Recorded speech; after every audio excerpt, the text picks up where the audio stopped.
Hola a tothom.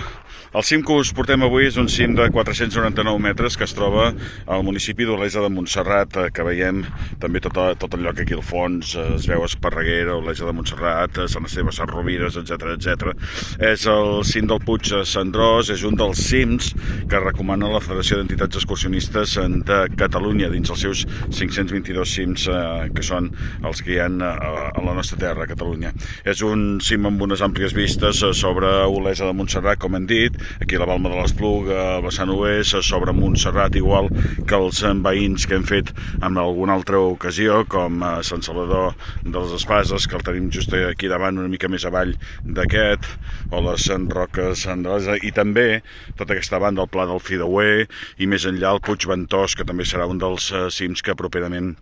us portarem a terme. Res, en definitiva, tota una meravella aquesta zona i aquest Puig Cendrós, un itinerari molt recomanat que podeu veure al nostre canal de Vicky Loc.